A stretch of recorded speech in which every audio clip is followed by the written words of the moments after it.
Most people think financial pressure comes from low income, but in practice, it often comes from something more repetitive and harder to notice. A cycle that quietly resets every month and keeps behavior locked in place without needing any external force to maintain it. It usually begins with 3 predictable obligations that dominate attention before any real planning can happen.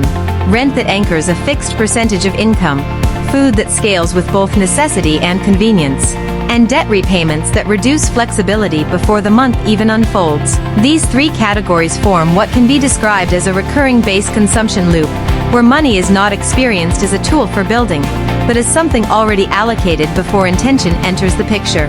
Psychologically, this creates a narrowing effect. When a person sees most of their income disappear into fixed or semi-fixed expenses, the brain shifts from long-term planning to short-term stabilization. Instead of asking how to grow wealth, the focus becomes how to survive the next billing cycle comfortably. Over time, this reinforces a habit loop where financial decisions are evaluated not by their long-term return, but by their immediate ability to relieve pressure. Mathematically, the cycle is simple but powerful. If we represent monthly income as I, and fixed essential obligations as R for rent, F for food, and D for debt, then available flexibility becomes I minus R plus F plus D. The issue is not only the size of each component, but their timing alignment.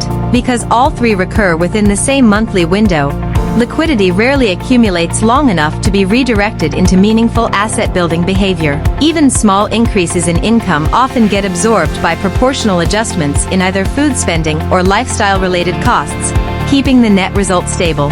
On a systemic level, this is reinforced by how modern economies structure access to housing, credit, and consumption.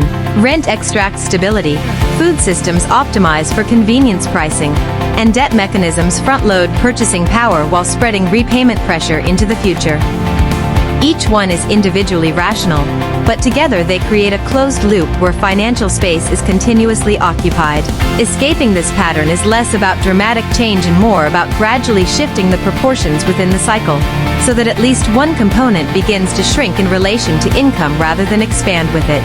Over time, this creates breathing room in the equation, not by eliminating obligations entirely, but by changing their dominance over financial attention.